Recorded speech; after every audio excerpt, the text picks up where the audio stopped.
आप जानते हैं chief justice of India DY Chandrachud ने क्या कहा?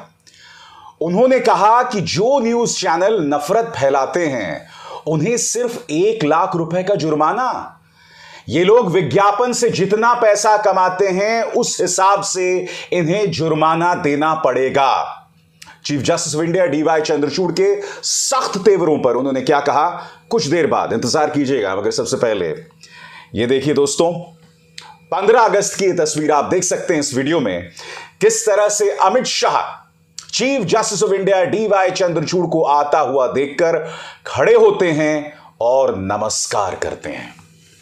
यह chief justice of India DY Chandrachud के हौसले की ताकत है दोस्तों।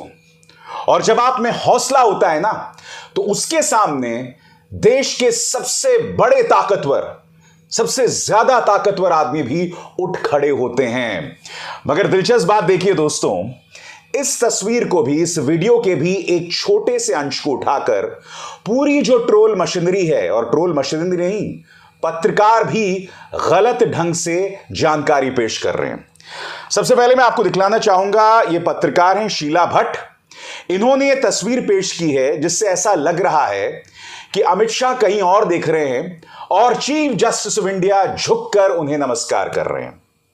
इस तस्वीर के जरिए ये आभास, ये इंप्रेशन दिया जा रहा है कि देखिए, अमित शाह तो परवाह नहीं करते हैं मगर चीफ जस्टिस ऑफ इंडिया उनके सामने झुके हुए हैं। जबकि यहां पर chief justice of India DY Chandrachud Amit Shah की पत्नी को नमस्कार कर रहे हैं। मगर ये मोहतरमा क्या कह रही हैं आपके स्क्रीन पर, खट्टा मीठा रिश्ता जुडिशरी गवर्नमेंट। सबसे पहले तो मुझे आपत्ति इस पर है, खट्टा मीठा रिश्ता जुडिशरी गवर्नमेंट। न्यायपालिका जब सरकार की कमियों पर सवाल उठाएगी मोहतरमा, तो वो खट्टा मीठा रिश्ता नहीं होता है। आप जैसे पत्रकार जो हैं सत्ता से सवाल नहीं करते हैं, आदत नहीं रही आपके पास। लिहाजा जब chief justice of India DY Chandrachud सवाल करते हैं तब आप इस तरह की बातें करते हैं। मगर सबसे शॉकिंग बात दोस्तों, इन्होंने जो गलत और भ्रामक जानकारी बताई है कि किस तरह से वो झुके हुए हैं, और ये सब एक टूल किट के हिसाब से काम कर रहे थे। आपके स्क्रीन पर देखिए दोस्तों, तमाम दो रुपल्ली ट्रोल्स वही बात कहते हुए कि अमित शाह के सामने chief justice of India DY Chandrachud झुक रहे हैं, जबकि डीवाई चंद्रचूड़ जो हैं वो उनकी पत्नी को नमस्कार कर रहे थे। और मैंने आपको वीडियो दिखाया, जैसे ही डीवाई चंद्रचूड़ आते हैं अमित शाह उठते हैं और नमस्कार करते हैं। और जैसे कि मैंने कहा ना, ये उनके हौसले की ताकत है जिसके सामने हर ताकतवर झुकता है। मगर बाकायदा दोस्तों, हर बार चीफ जस्टिस ऑफ इंडिया के खिलाफ एक टूल किट काम करता है। इन्हीं दो रुपल्ली ट्रोल्स की वजह से विपक्ष के सांसदों को द्रौपदी मुर्मू, राष्ट्रपति द्रौपदी मुर्मू को खत लिखना पड़ा था कि महाराष्ट्र में जो अदालती कार्रवाई चल रही थी उसके बाद जिस तरह से चंद्रचूड़ साहब पर हमला किया गया, इस मुद्दे को लेकर कहा गया था कि उन्हें संरक्षण दिया जाए।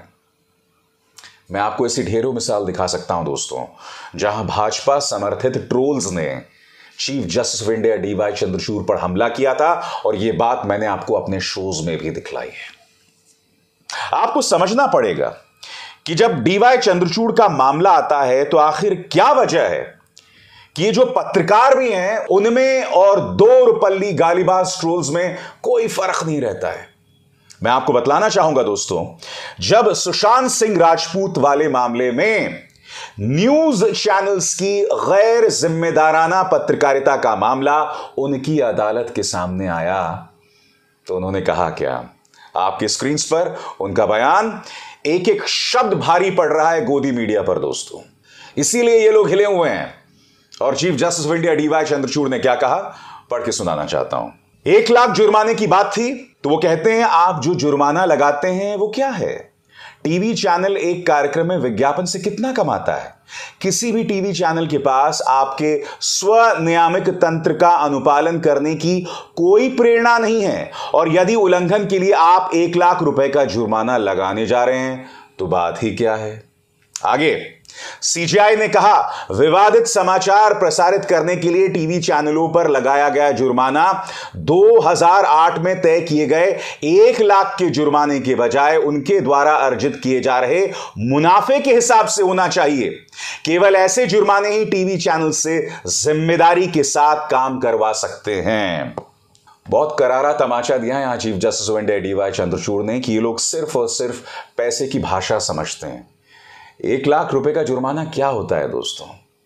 और मैंने आपको बताया था कि बाकायदा न्यूज चैनल्स का जो नियामक यंत्र है एनबीडीएसए, उन्होंने अंबानी के न्यूज चैनल के इस पत्रकार के झूठे कार्यक्रमों पर बाकायदा अंकुश लगाया था, 50,000 रुपए का जुर्माना लगाया था, यूट्यूब से कार्यक्रम हटवा दिया था। मगर यह सुधरा? बिल्कुल नहीं सुधरा। अब यह फाइनल सॉल्यूशन की बात करने लगा है।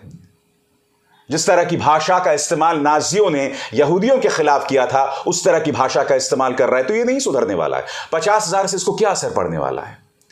ये इसी तरह की नफरती बातें करते रहेगा, जबकि राजस्थान में इसके खिलाफ केस दर्ज है। यह बोलते रहेगा। आपके जहन में सवाल होगा कि chief justice of India DY Chandrachud ने जो बात उठाई वो दरअसल मामला क्या है और मामला आया कहां से, तो वो आपकी स्क्रीन पर। चीफ जस्टिस ऑफ इंडिया की अगुवाई वाली 3 न्यायाधीशों की पीठ बॉम्बे हाईकोर्ट के 2021 के एक फैसले को चुनौती देने वाली एनबीडीए की याचिका पर सुनवाई कर रही थी, जिसमें टीवी चैनलों के स्वनियमन के अप्रभावी होने के बारे में प्रतिकूल टिप्पणियां की गई थीं। बॉम्बे हाईकोर्ट ने कहा था एनबीडीएसए जो है वो कारगर नहीं है और कई हॉस्टाइल टिप्पणियां की गई थी और उसी के खिलाफ ये लोग अदालत में गए थे। इसी मुद्दे पर chief justice of India DY Chandrachud ने जो है अपना बयान दिया। और आपके जहन में सवाल होगा कि जब यह मामला बॉम्बे हाईकोर्ट के सामने था तब उन्होंने क्या कहा था।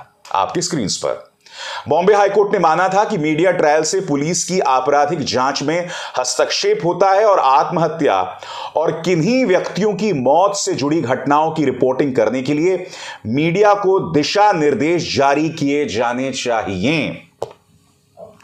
यानी कि इन लोगों ने जो नफरत, जो जहर परोसा था सुशांत सिंह राजपूत के मामले में, उसको लेकर बॉम्बे हाईकोर्ट ने टिप्पणी की थी और यह भी कहा था एनबीडीएसए जो है वो अप्रभावी बनता जा रहा है। आपको याद है किस तरह का पागलपन हुआ था? ये मान्यवर किस तरह से उछल रहे थे, इन्हें ड्रग्स दो। देखिए, ड्रग दो, ड्रग दो, ड्रग दो, ड्रग दो, ड्रग दो, मुझे ड्रग दो, मुझे ड्रग्स दो।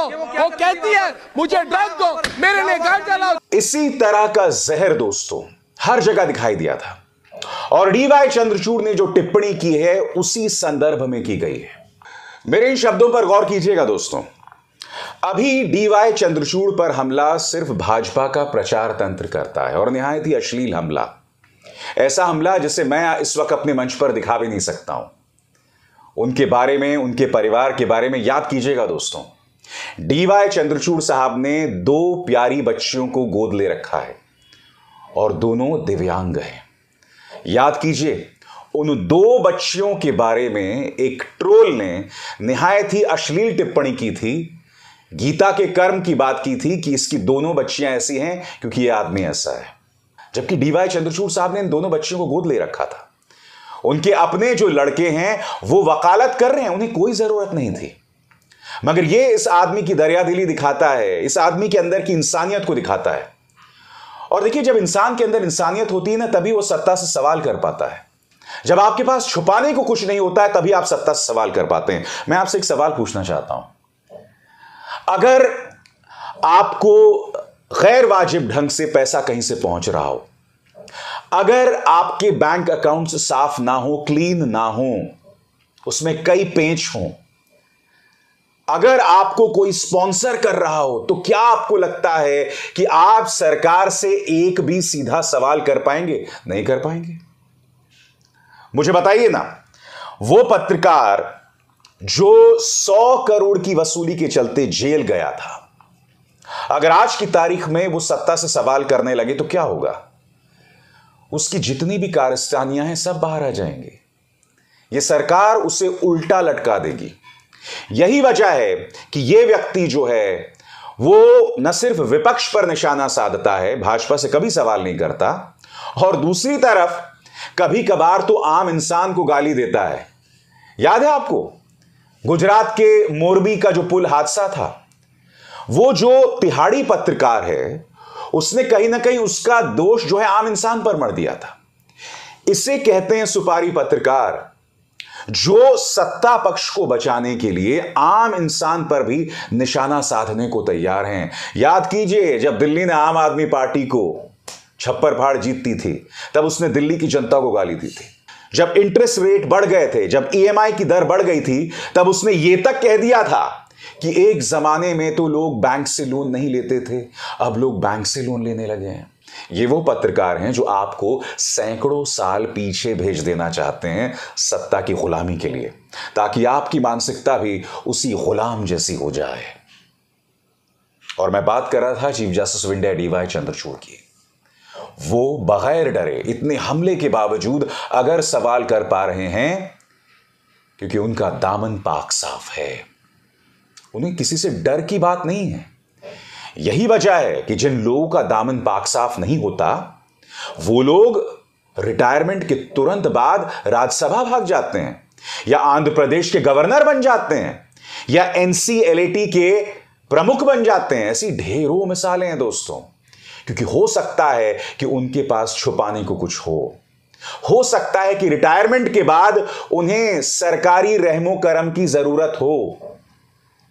तो जब इस तरह से कृपा आ रही हो तो जाहिर सी बात है आप सत्ता से बुनियादी सवाल कहां पूछेंगे। मैं बता दूं, chief justice of India DY Chandrachud कोई बहुत अजूबा काम नहीं कर रहे हैं, वो महज सामान्य काम कर रहे हैं जो इस देश की न्यायपालिका को करना चाहिए। मगर आज हम एक ऐसे अमृत काल में हैं जहां 2 जजेस राहुल गांधी को 2 साल की अधिकतम सजा सुना देते हैं, और फिर उनका एक इतिहास भी होता है। एक माया कोडनानी के वकील थे और एक अमित शाह के वकील थे। यह भी तथ्य है, हालांकि मैं हर बार कहते रहा हूं उनकी वकालत और फैसले में कोई लिंक नहीं है, यह फैसला आप कीजिए। या फिर वो वकील जिन्होंने प्रधानमंत्री नरेंद्र मोदी को इंसानियत के लिए वरदान मान लिया था, एक सिटिंग जज ने यह बात कही थी। तो ये तमाम चीजें बतलाती है दोस्तों कि सत्य का रास्ता बहुत मुश्किल होता है, बहुत मुश्किल होता है chief justice of India DY Chandrachud बनना।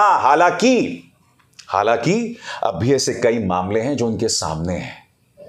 नफरती भाषणों को लेकर, धारा 370 को लेकर कई ऐसे मामले हैं, इलेक्टोरल बॉन्ड्स को लेकर, और इनमें हौसला दिखाने की जरूरत है, सच्चाई तक पहुंचने की जरूरत है। क्या वो हौसला होगा जब फैसला देने की बारी आएगी? हमें उस लम्हे का इंतजार होगा। Chief justice of India Abhisar Sharma को दीजिए इजाजत। नमस्कार। स्वतंत्र और आजाद पत्रकारिता का समर्थन कीजिए, सच में मेरा साथी बनिए। बहुत आसान है दोस्तों, इस ज्वाइन बटन को दबाइए और आपके सामने आएंगे ये 3 विकल्प, इनमें से एक चुनिए और सच के इस सफर में मेरा साथी बनिए।